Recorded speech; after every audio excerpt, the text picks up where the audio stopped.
kritiko, hindi may kakaila na marami ang humahanga sa kanyang mga pulisiya.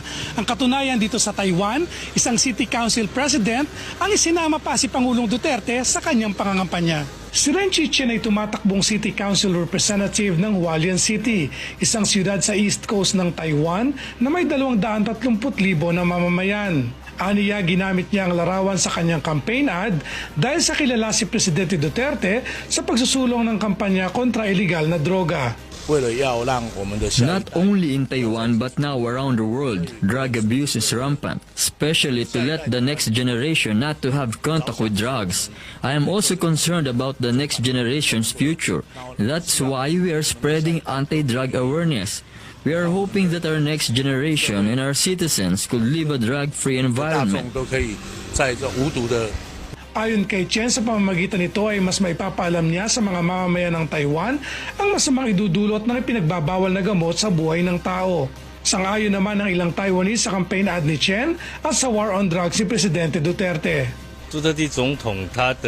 I personally approve President Duterte's ways of solving problems. I think he have a lot of guts. I really like his determination on fighting drugs. That's good. It's better not to use illegal drugs so that you won't put your life to waste and the country will progress. It's okay, it's okay. Every country has its own way. I think it's not bad. Nowadays, young people, many middle and high school students use illegal drugs.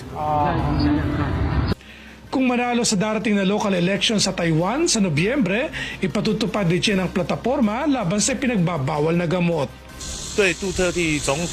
On President Duterte's impression was his war on drugs and his determination. Even though his way may not be acceptable here in Taiwan, but his spirit is very admirable.